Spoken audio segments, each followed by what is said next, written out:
¿Qué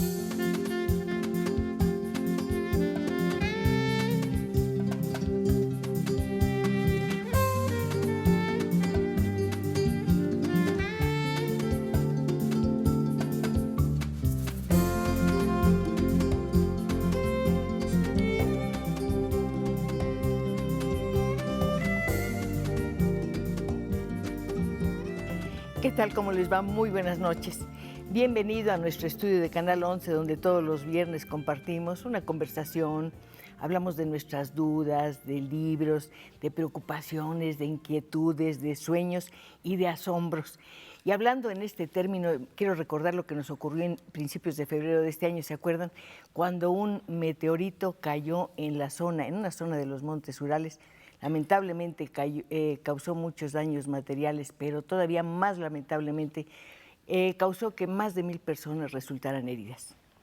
Cuando uno mira estos fenómenos que son inexplicables para quienes no pertenecemos al mundo de la ciencia, nos formamos una serie de preguntas. Por ejemplo, ¿este tipo de fenómenos es previsible? ¿Es cíclico? ¿Se puede frenar de alguna manera? Y uno ya piensa en términos más domésticos y reflexiona acerca de cuándo podrá caer un meteorito de esta naturaleza en el territorio mexicano. La única persona que puede responder a esas preguntas es nuestro invitado de esta noche. Se trata del doctor Arcadio Poveda. Él, como usted sabe, es astrónomo. Mire, yo estoy temblando de emoción por varias cosas. Número uno, porque lo que él sabe, lo que nos ha dado, me impresiona y le agradezco de veras su aportación a la ciencia. Luego, temo no estar a su altura, pero él sabe perfectamente que yo soy ignorante en la materia, como tal vez muchas de las personas que están aquí, pero tengo una ventaja muy grande. Quiero saber. Entre otras cosas, quiero saber si se trató de un meteorito, eso decían en unos periódicos, Arcadio, en otros decían que había sido un asteroide, en otros dijeron que era un cometa. ¿Qué fue finalmente lo que se impactó en la zona de los Montes Urales en febrero de este año?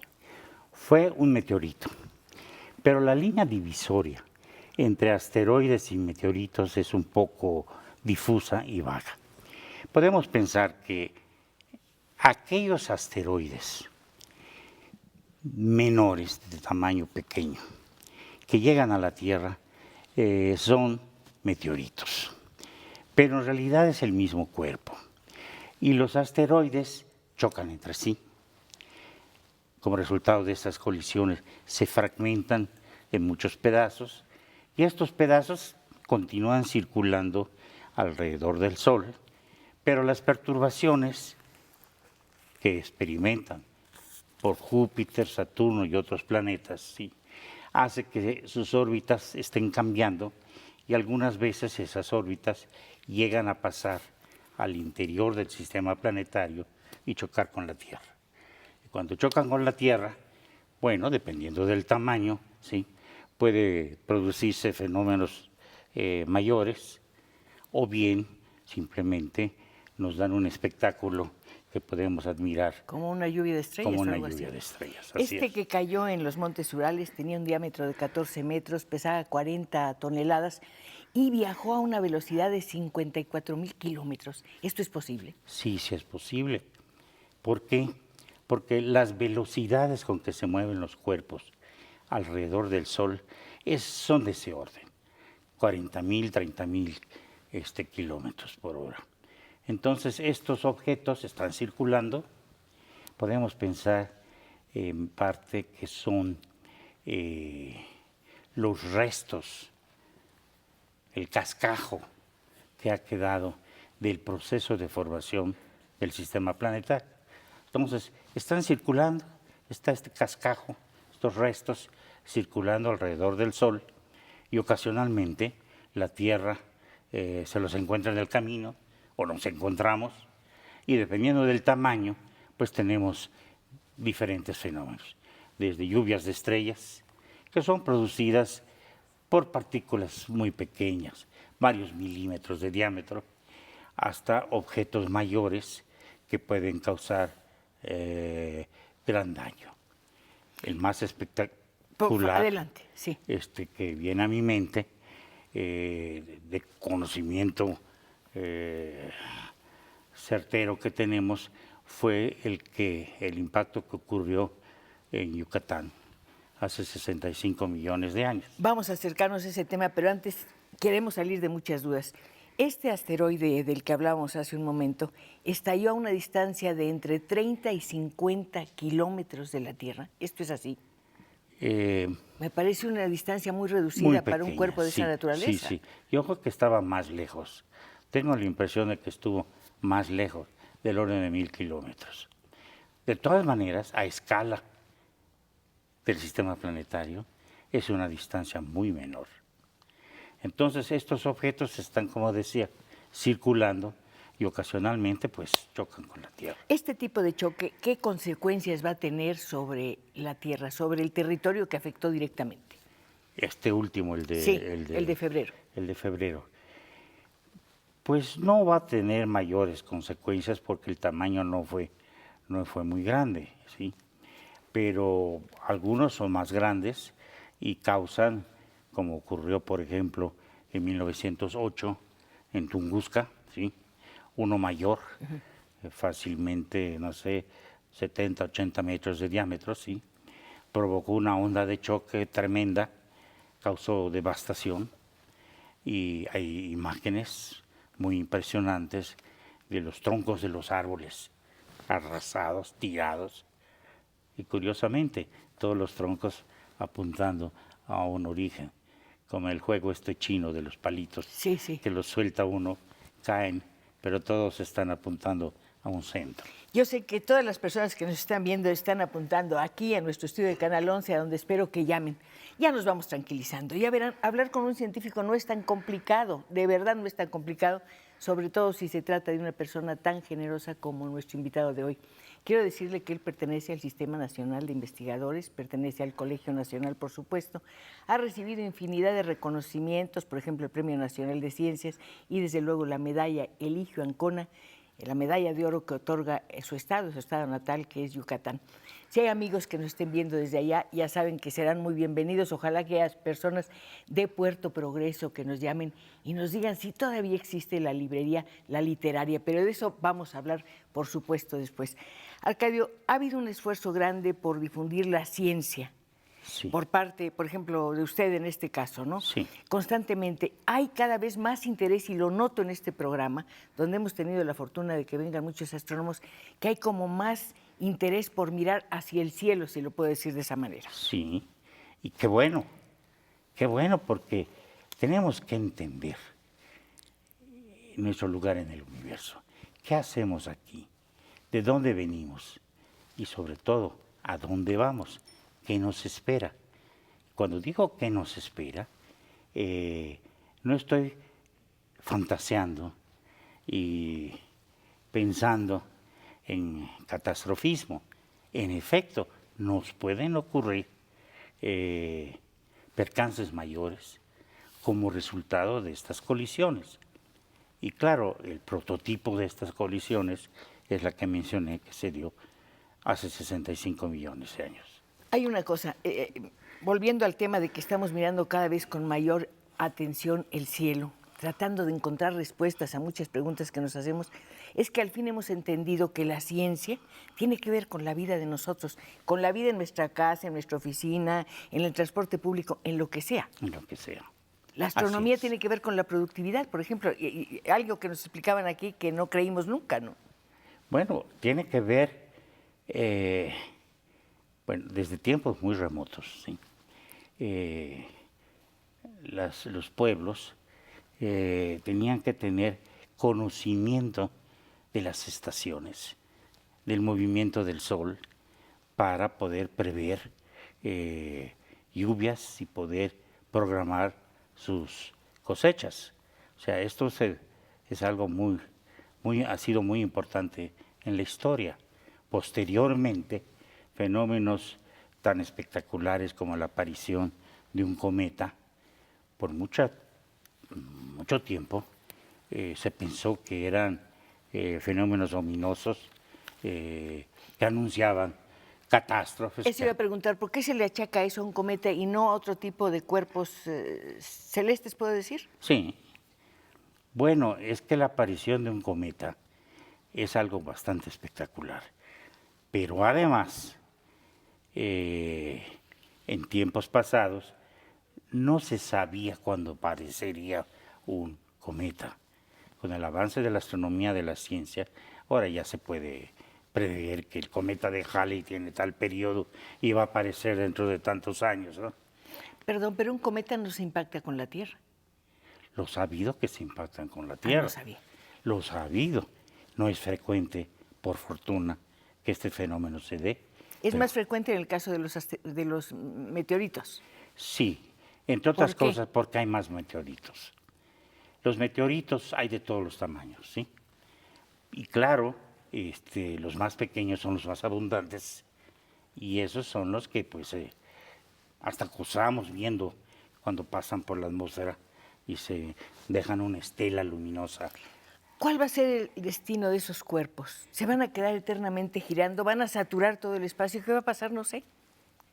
A ver, creo que no entendí bien tu pregunta. Si esos cuerpos, esos asteroides, chiquitos o grandes, ¿se van a quedar todo el tiempo girando, girando, girando?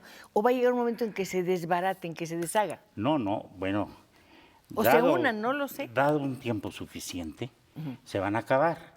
¿Por qué se van a acabar? ¿Se van a desgastar? Porque van a chocar con otros planetas, con la Tierra misma, hasta con el Sol. Entonces, este es un proceso irreversible de extinción.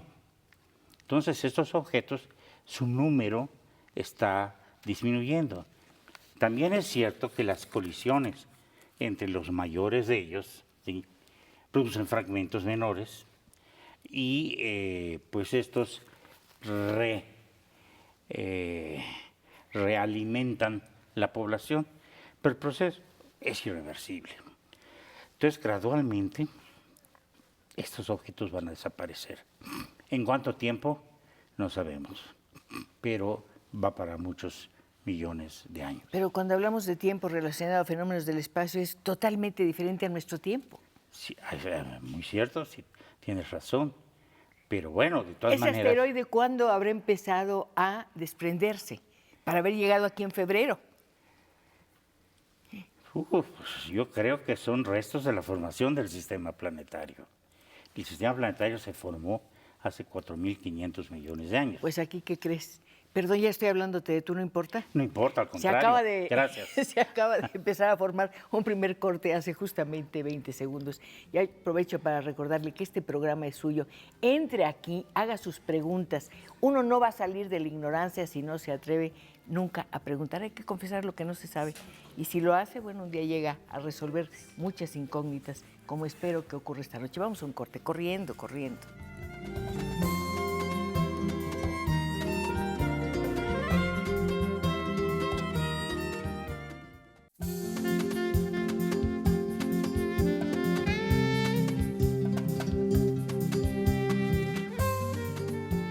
Estaba preguntando a Arcadio si me emociono, le digo que sí, y que además me pongo nerviosa y que me entusiasmo de saber que la persona que nos asiste, nos visita esta tarde, nos va a dar respuesta a tantas preguntas que creíamos sin solución posible. Ya perdimos el miedo, ya estamos más tranquilos, y usted también ya lo perdió porque ya comenzó a llegar aquí a nuestro estudio de Canal 11 a través de nuestras líneas telefónicas. María Rosa Alonso, le mandamos saludos al doctor Arcadio Poveda de parte de la familia Alonso de Florida. Convivimos con él en el multifamiliar del maestro hace 40 años. ¿En dónde? Multifamiliar de maestros en Ciudad Universitaria, Claro. junto al Estadio Olímpico. Yo ¿Ahí vivía vivía? No sabía. Yo recién regresado de Estados Unidos de mi doctorado, ¿De Berkeley? de Berkeley, Sí. ahí me alojé y estuve un buen número de años ahí. Ana Cintia López, ¿por qué en algunas ocasiones se detectan asteroides mientras aquellos que cayeron en Rusia, San Diego y Cuba no fueron identificados?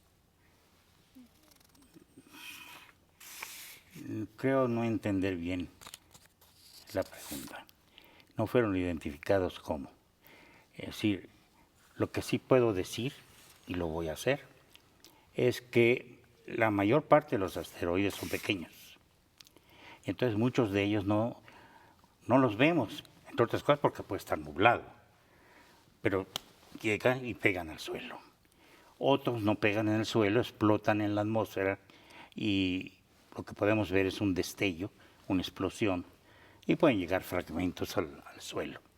Entonces, la gama de fenómenos asociados al encuentro con un asteroide pequeño y los meteoritos consecuentes es muy variada. Cintia Marín, señora Pacheco, se ve más guapa que nunca. No, esto no tiene muchas gracias. Será por las estrellas, porque me entusiasma el tema. No, estoy feliz, créamelo.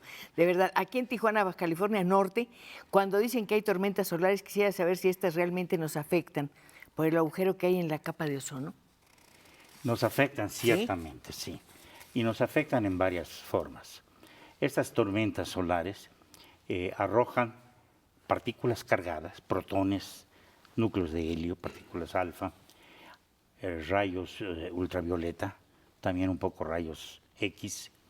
Y entonces todos estos fenómenos, al llegar a la Tierra, al interaccionar con la atmósfera terrestre, la modifican. Entre otras cosas, modifican la capa superior de la atmósfera, la ionosfera, de tal manera que muchas de las comunicaciones de radio por onda larga se ven afectadas. Heriberto, nada más da su nombre, dice, ¿qué diferencia hay entre meteorito y asteroide? Un saludo a Cristina Pacheco. Yo también se lo pregunté. Sí, bueno, los meteoritos son asteroides pequeños, fragmentos de asteroides. Esencialmente son la misma cosa y lo único que los hace distintos es su tamaño y su, pues digamos, un poco su historia.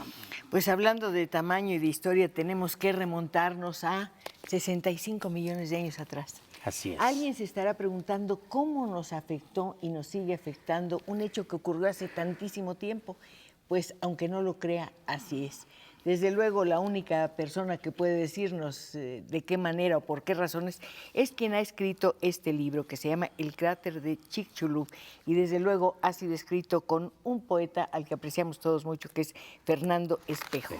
Un encanto de hombre. Imagínense qué combinación, un astrónomo y un poeta que nos van a explicar por qué hace 65 millones de años, a causa de esa explosión, de ese impacto, el más grande de cuantos ha habido en la historia de la Tierra, ¿no? No, pero uno de los más grandes. De este tamaño, impactos como este que se dio en Yucatán, en promedio ocurren cada 100 millones de años, en promedio. Bueno, a ver, vamos a ver. Se supone que ese meteorito era parte de uno muchísimo más grande que se había formado 160 millones de años antes. No. ¿No? Bueno, no dudo que haya sido parte de algún otro objeto mayor. Ya explicaba yo que por colisiones a veces se rompen y entonces fragmentos menores pues siguen circulando y la Tierra puede encontrárselos. Una pregunta que se hacen algunos científicos es, ¿el cráter existía ya desde antes o se formó con el impacto del meteorito y quedó un cráter de 30 kilómetros? No, 200 kilómetros 200 de diámetro. kilómetros. No existía. Se formó precisamente como resultado del impacto. Y el impacto fue con este objeto de unos 10 kilómetros de diámetro, ¿sí?, moviéndose a una velocidad de unos 30, 40 kilómetros por segundo. De tal manera que la energía con que chocó fue equivalente, se ha estimado así, a 5,000 veces la energía contenida en todos los arsenales nucleares de la Tierra. ¿Por qué causó una tan prolongada oscuridad? Bueno, entre otras cosas porque esta explosión arrojó a la atmósfera, bueno, no solo vapor de agua, sino también partículas sólidas del suelo de la península. Todo esto se fue a la atmósfera, partículas de diferentes tamaños, y yo a veces hasta le presumo a mis amigos, ¿sí?, de que entre estas partículas hubo partículas mayores, piedras mayores, que cayeron en la Luna y cayeron en Marte. Decían que habían caído en Venus, ¿es cierto? No lo dudo. Vi una nota que decía que había formado un cráter en Venus. Esa no me la sabía, pero Luego no lo se dudo. la presto. Yo no me lo sabía, pero no, un chisme de pero no lo periódico, dudo. Sí, sí, es que fue un surtidor de fragmentos que llegaron a todos lados. Y claro, en el camino se encontraron con Marte y cayeron a Marte, a la Luna. Y entonces yo presumo a mis amigos de que Yucatán está presente en Marte. Por y en la supuesto. Luna. Yo no lo dudo, está en el cielo, Está en eso el sí, cielo. no lo dudemos. Oscuridad cambió la temperatura también de la Sí, Tierra. cambió la temperatura. ¿Por qué? Pues porque no llegaba radiación solar, porque este polvo en la atmósfera estaba impidiéndolo, ¿sí? Entonces cambió la temperatura, bajó la temperatura, pero además, por haber chocado en Yucatán, donde el suelo es calizo y hay agua de mar y tal, se produjo lluvia ácida. Entonces esto contribuyó a la extinción de seres vivos. Lluvia ácida más oscuridad. Seres vivos. ¿Qué seres vivos habitaban la Tierra hace 65 millones de años? Bueno, los más espectaculares, los dinosaurios. Maravillosos. Por supuesto. Espectaculares. Criaturas, las más grandes. Y estas criaturas, pues, no resistieron el cambio en el ambiente, el cambio en la ecología. ¿Por qué? Pues porque muchas especies de las cuales se alimentaban se extinguieron, murieron, y entonces ellos también fallecieron. A ver, dijo otra nota que leí, perdón, son publicaciones muy científicas, pero en fin, yo me tuve que guiar por lo que encontraba. Dice que en ese tiempo había árboles y había helechos, pero no plantas pequeñas. Yo creo que sí había plantas pequeñas, sí. Sí había plantas pequeñas. No sé de dónde sacaste. Ahorita se lo enseño. Me En lo un enseñas, periódico por se favor. lo dijo con mucho gusto. Sí, no, sí había plantas. Es que si hay plantas grandes, hay plantas pequeñas y con mayor frecuencia. ¿Qué pasó con ese periodo de oscuridad? Ese periodo de oscuridad. ¿Cuánto duraría? Duró entre 1 y 2 años. Y claro, en ese periodo se interrumpió la fotosíntesis y eso fue catastrófico. Bueno, lo que se ha podido reconstruir de ese periodo nos indica que fue una alteración mayúscula en el equilibrio ecológico del planeta. ¿Hubo formas de vida más pequeñas que perduraran? Sí, cómo no. ¿Los roedores, por ejemplo?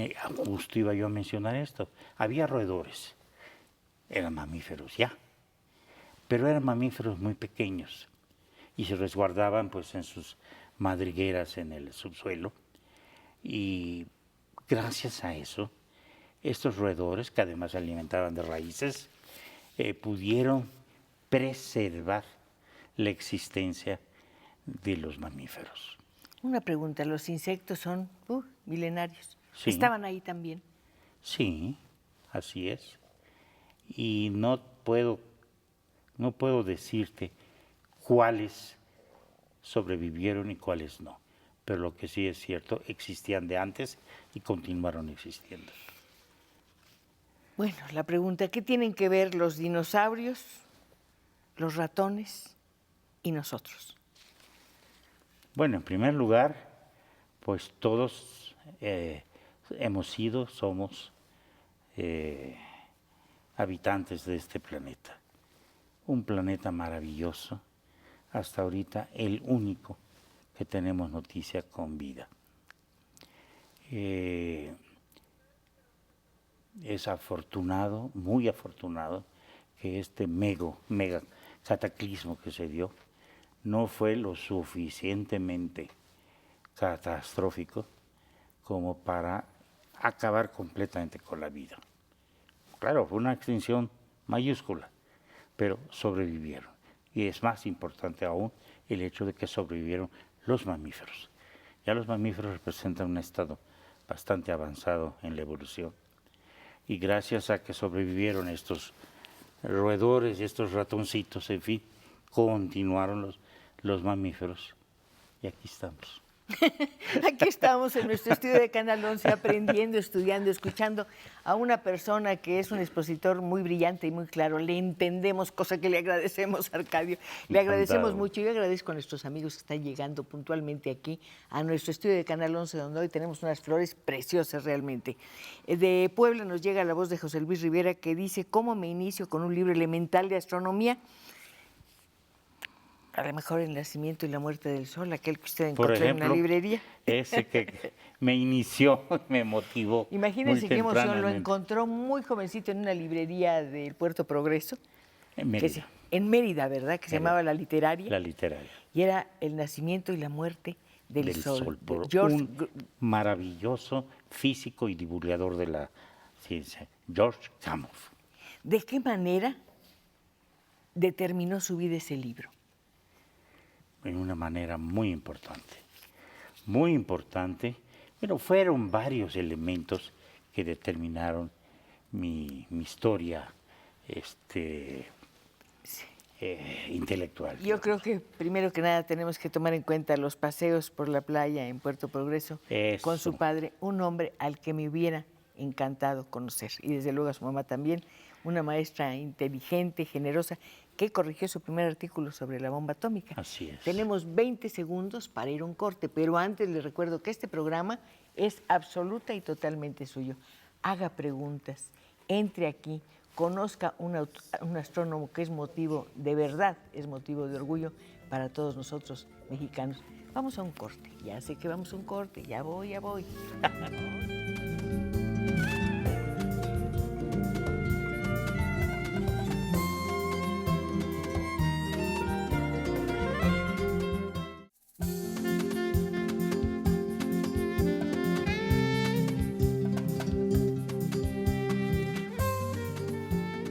Al principio de este programa decía que tenemos muchas cosas que agradecerle a nuestro invitado de hoy, al doctor Arcadio Poveda, y una de ellas es la creación del Observatorio Astronómico de San Pedro Mártir. Nacional. Nacional, por supuesto.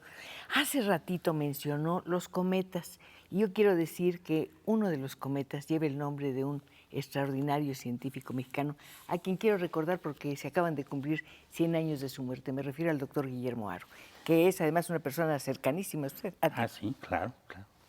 Fue director de los observatorios de Tonantzintla Claro. y de Y de Tacubaya, Tacubaya. sí.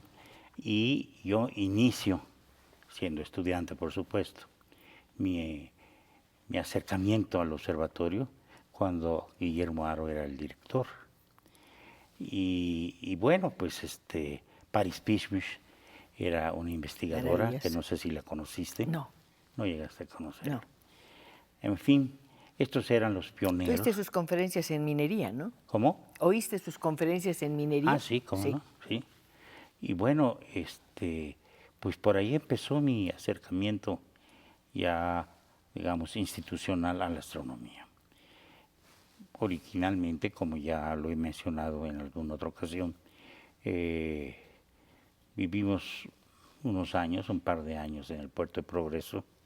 Mi padre era el jefe de la unidad de salud en el Puerto de Progreso.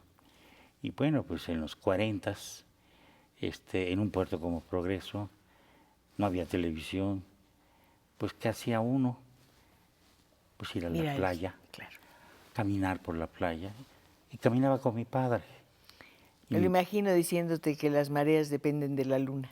así es, me fascinaba eso, de que las mareas dependieran de la luna. ¿Y qué te decía de las estrellas? En primer lugar, cada una de las estrellas que vemos está catalogada, se conoce su nombre y sus propiedades, y eso me dejaba atónito. ¿Quién iba a decir que tú después ibas a estudiar algo maravilloso que es el nacimiento y la muerte de las estrellas? ¿Qué pasa cuando muere una estrella? Bueno, depende de la masa de la estrella. Si la masa de la estrella no es muy grande, digamos en relación a la masa del Sol, el Sol mismo, cuando agote sus fuentes de energía, que son básicamente el hidrógeno y posteriormente el helio, ¿sí?, se va a tener que enfriar. ¿Por qué? Porque está perdiendo energía al espacio exterior. Y entonces se va a ir contrayendo a medida que se va enfriando, que va perdiendo energía, ¿sí?, y acaba convirtiéndose en lo que llamamos una enana blanca. Una enana blanca es una estrella con una masa como la del Sol, pero con un radio como el de la Tierra. Entonces, estos objetos, hay muchos, por cierto, hay muchos objetos, los llamamos objetos degenerados. Hay muchos de estos objetos circulando en la galaxia que corresponden a estrellas pues que murieron hace millones de años, ¿no? Son las enanas blancas. La compañera de Sirio, perdón, es precisamente el prototipo de una enana blanca. Y al principio no se entendía bien cómo era posible tener un objeto con la masa del Sol y que tuviera un radio tan pequeño. Bueno, el avance de la física y de la astronomía llevó a entender bien qué tipo de materia, qué tipo de condiciones físicas se daban en el interior de estos cuerpos. ¿Cuánto tiempo tarda una estrella en nacer? En nacer puede tardar millones de años en nacer, dependiendo... ¿De qué está hecha una estrella? ¿De qué está hecha una estrella? De hidrógeno, de helio y de unos contaminantes, hay unas especies como carbono, hierro, nitrógeno, oxígeno. ¿Hay unas estrellas que están condenadas a salir de la galaxia? Sí. Que se van a perder. Tienen un nombre muy, muy especial. Desbocadas. Sí. Desbocadas. Yo he trabajado en desbocadas. Sí, por eso me acordé. Sí. Bueno, sí, en las interacciones gravitatorias que se dan en pequeños grupos de estrellas, a veces hay intercambios de energía muy fuerte, tan fuerte que las lanzan con velocidades, como decimos técnicamente, mayores que la velocidad de escape de la galaxia. Entonces, en el medio intergaláctico hay estrellas de origen galáctico y de origen de otras galaxias. Hablábamos hace un momento del libro, un libro que fue, bueno, las conversaciones con tu padre, el libro que fue significativo para ti, y también algo que determinó totalmente tu trayectoria es el estallido de la bomba atómica en Hiroshima. Así es. 1945, cuando tenías 15 años. Sí. 6 de agosto de 45, ¿sí?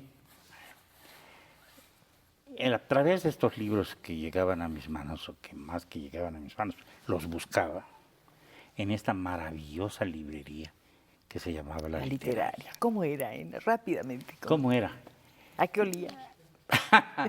Se debe haber olido a papel y a madera y a cera. Ah, exacto, ¿Sí? sí. Y tenía muchos libros, claro. Era la principal librería en el sureste. De Veracruz. Pero tenía un rincón. Y hay que reconocer que pues se dan estas maravillosas coincidencias. Evidentemente el dueño de La Literaria tenía cierta afición por la ciencia. Entonces buscaba libros de ciencia, de divulgación científica. Y entonces en el fondo de la librería, ¿sí?, había unos anaqueles con libros de divulgación científica. Era maravilloso. ¿Espasa Calpe? Bueno, Espasa Calpe sí. era una de las grandes editoriales. Ha sido una de las importantísima grandes, y era barato, además. Era una de las grandes, era y es todavía, creo yo, sí, de las grandes editoriales, en particular para ciencia. Entonces, en este rincón, pues había este fulano, y qué maravilla que se den estas coincidencias, tenía presentes estos libros.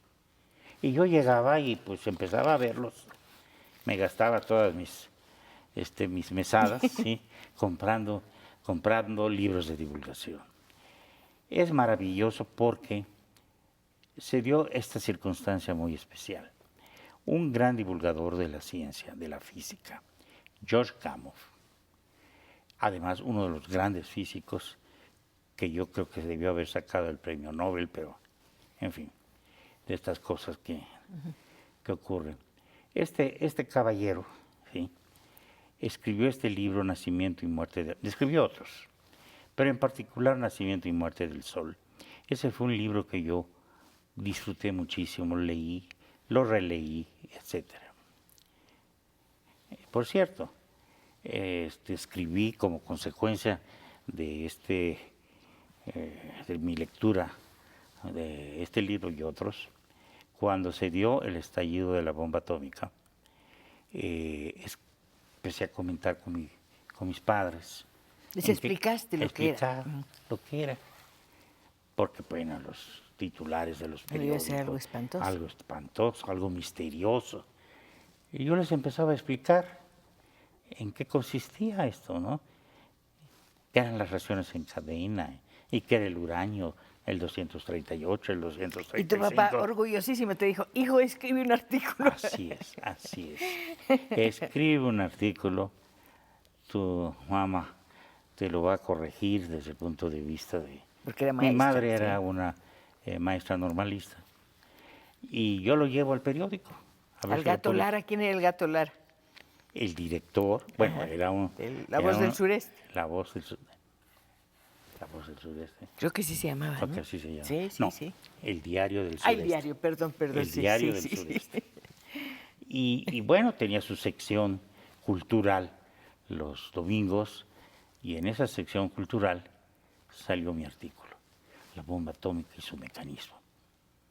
Y enviaron copias al Distrito Federal a tus A la familiares, familia, ¿no? claro. Pero el artículo fue precedido con una notita, ¿cómo se llaman estas notitas? El autor de este artículo cuenta Sí, 15 una años. nota biográfica o bibliográfica, no sé, Sí. cuenta 15 años. Esa nota la escribió tu papá. No, lo escribió el editor del... El gato Lara. El gato Lara, el director. Consecuencia de ese artículo recibes otro libro muy importante que te envía, creo que un tío desde la Ciudad de México, Así es. una biografía de Madame Curie. Y tú decides ser como Madame Curie e irte a París. Así es. ¿No? Yo quedaba, después de leer y releer la vida de Madame Curie, yo quedé convencido que yo tenía que irme a París Y vivir en una guardilla, y seguramente. vivir en una guardilla, en alguna... Fumando y tomando, comando ajenjo, ¿no? en el barrio latino. Sí, claro. Pues eso era lo que yo conocía, ¿no? Y bueno, empiezo a decirles a mis padres que cuando termine yo la preparatoria, me quiero ir a París. Pues eso no se acostumbraba. Y están muy preocupados mis padres porque, pues, en primer lugar, bueno, eso cuesta mucho dinero y no tenemos. Y además no te vas a ir de 15 años, de 18 años a vivir solo a París. Bueno, ahí empiezan los problemas. Pero ¿qué sucedió? Llega a Mérida a dar unas conferencias como parte de un programa cultural del gobierno del estado, sí. Un maravilloso maestro y divulgador, Gref, ¿sí? Carlos Gref Fernández. Exacto. ¿Lo conociste? ¿Lo No, entrevistaste? pero he oído hablar de él. Has oído hablar de él.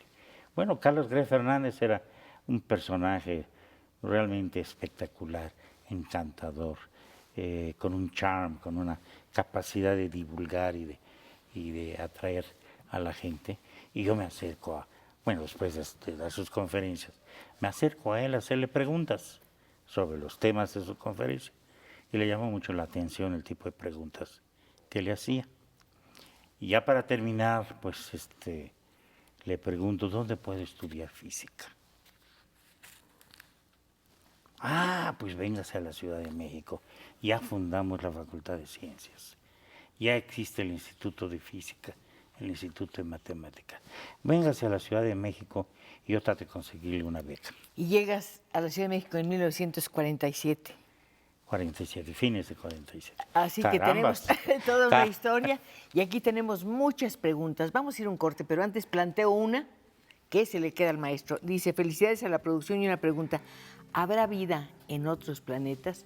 Pues no sé qué nos va a decir Curiosity, ¿verdad? ¿Nos vamos a ir a un corte? ¿Sí? ¿En este momento?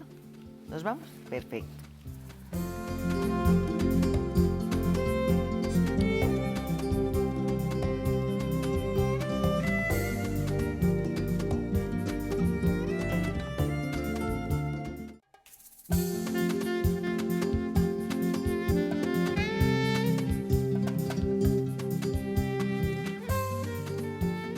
Todos queremos saber lo que nos preguntó un amigo de este programa hace un momento. ¿Hay vida fuera de la Tierra?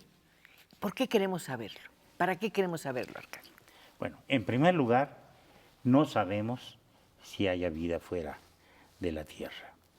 Esta es una de las grandes cuestiones, ¿sí?, que inquietan, que persiguen a la mente humana. ¿Sí? ¿Por qué? Porque la vida es un fenómeno tan extraordinario, tan extraordinario, en particular la vida inteligente. Entonces, esto es algo que a todos nos inquieta, nos persigue. Pero esta ¿para cuestión. qué queremos saber? ¿Para no sentirnos solos, como te pregunté hace un momento, o para dominar más? Yo diría que ni lo uno ni lo otro. Y no voy a continuar con ese renglón. Está la enorme curiosidad que tenemos. Eso es lo que mueve a los científicos.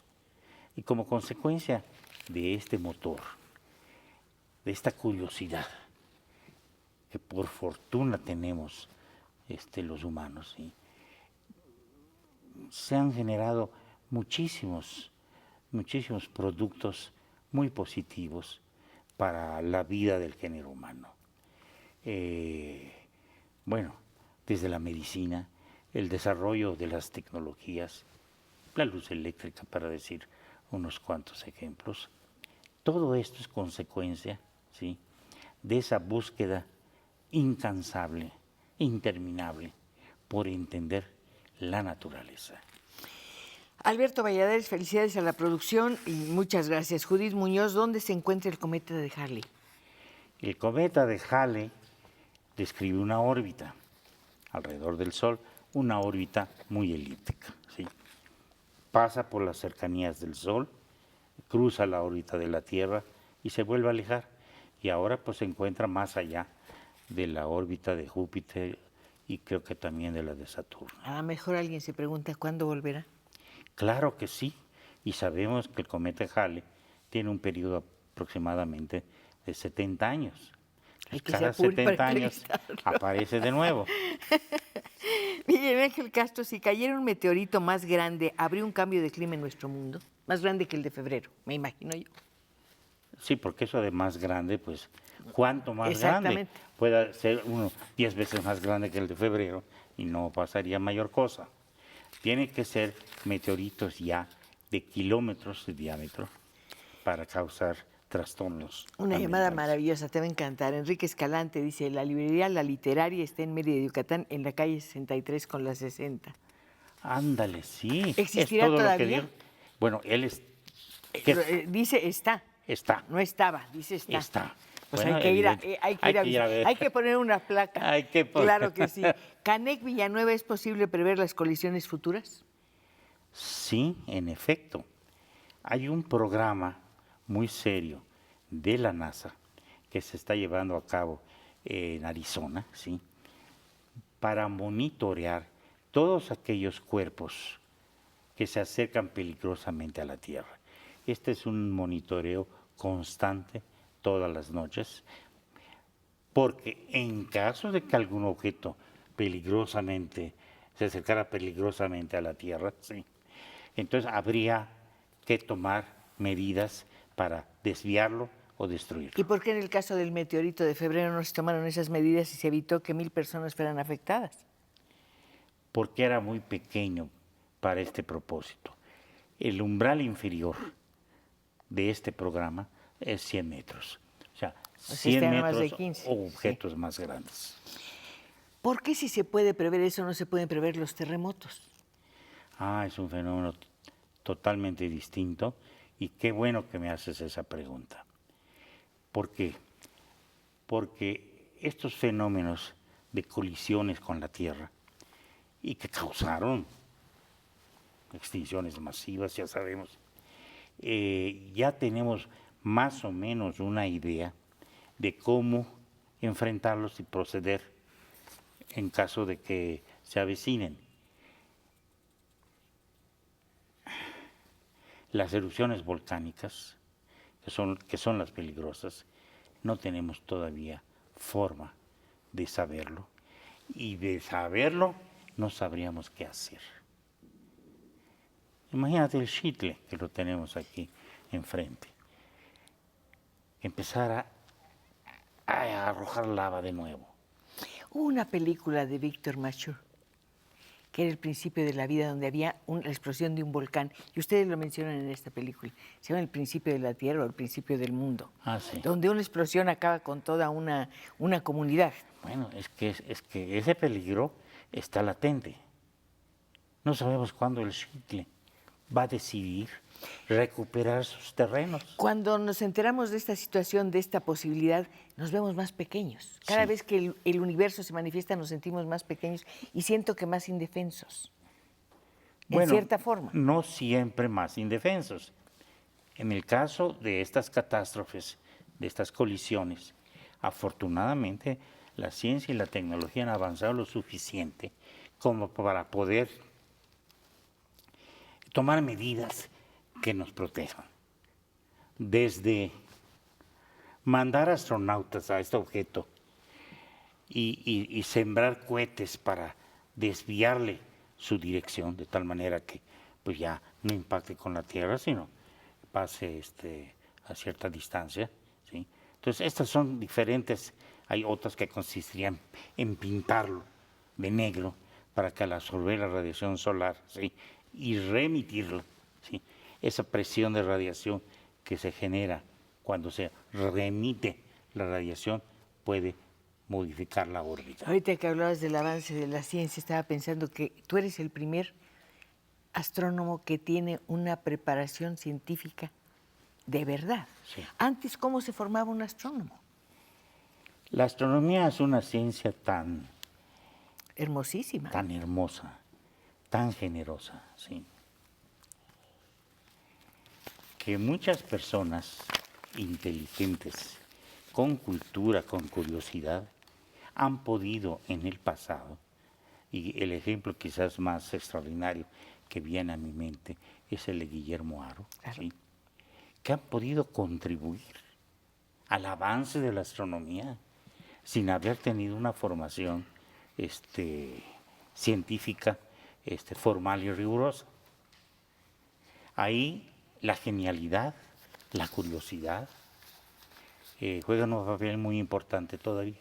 En este programa juegan un papel muy importante nuestros amigos que nos ven, que nos escuchan, que nos tienen paciencia y que entran al estudio a través de las líneas telefónicas. No te quiero presumir, Arcadio, pero mira todas las preguntas que Madre te hacen. mía. Pero algunas son tan largas. A ver, Jorge Sánchez, encontré un aerolito en la Sierra de Pachuca. ¿Dónde puedo llevarlo? A que le hagan estudios para analizarlo. ¿Dónde puedo comprar un buen telescopio? En la calle de Donceles. ¿Se acuerdan que hay una tienda de telescopios Sí. cerca del Colegio Nacional? Eso. ¿Y qué hace con el Llevarlo al aerolito? Instituto de Geología, donde tienen una colección de meteoritos. Perfecto. Y ahí lo pueden estudiar y caracterizar. Mario Salinas, ¿cómo es posible que hace 65 millones de años la península de Yucatán estuviera ubicada en la misma posición que en la actualidad si hubo este impacto? Es una pregunta buena. En primer lugar, no ocupa la misma posición. ¿Por qué? Porque existe una cosa que se llama movimiento de placas. La superficie de la Tierra, ¿sí?, está constituido por unas placas sólidas que se mueven y se mueven como consecuencia del calor central de la Tierra, ¿sí?, que produce una convección de lava, y esto va moviendo estas placas. Entonces no estaba en el mismo lugar. Ahora, lo que sí puedo decir es que el impacto que se dio de Chicxulub, ¿sí?, produjo unos efectos devastadores. El impacto produjo unos sismos tremendos, unas ondas sísmicas que viajaron desde Chicxulub hacia la antípoda de Chicxulub, y en la antípoda, que en ese tiempo estaba en India, ¿sí?, rompieron la costa terrestre y se dio ahí unas erupciones volcánicas gigantescas. Ahorita en la India hay un terreno del orden de 2 millones de kilómetros cuadrados, ¿sí?, con una capa de lava del orden de 1 kilómetro de espesor. Es que es increíble, ¿no? Es Sí. maravilloso. José Guadalupe Ferretti dice, ¿qué tipo de materia encontraron en el cuerpo celeste que cayó en Yucatán? Era piedra, ¿no? El cuerpo celeste, o sea, Sí, de hace sí, 65 sí. millones de años. Bueno, cayó, chocó se fragmentó en 1000 pedazos, pero algunos de esos pedazos han sido recuperados, rescatados, y es tipo piedra, petro. Perfecto. Felicidades a todos, dice Adela Pérez. ¿La vida pudo haber arribado a la Tierra a través de un aerolito? Sí, pudo haber arribado a través de un aerolito. Eso no está descartado. Lo que pasa es que la pregunta importante es cómo se originó la vida. Y no se vale decir, bueno, pues llegó de otro lado. ¿Por qué? Porque en ese otro lado, ¿cómo es que se originó? Pues es una evolución. ¿Cómo? ¿Es una evolución? Si la vida como que se va haciendo, se va construyendo, van evolucionando. Sí, la vida es evolución. Sí. Evolución. Pero ¿dónde comienza esa evolución? Es lo que no sabemos. Bueno, uno de los programas más importantes de la NASA en estos días es precisamente el satélite Curiosity que está investigando. Ay, me tengo que ir. Yo estoy como Curiosity llena de avidez, pero nos tenemos que ir. Agradecemos de verdad tu presencia en este programa. Ojalá que muy pronto regreses. Y bueno, fue de veras muy grato. Se nos quitó el miedo, ¿verdad? Y además fuimos muy felices. Fue como si estuviéramos navegando entre puras estrellas. Gracias. Nos vemos el próximo viernes para seguir conversando, claro.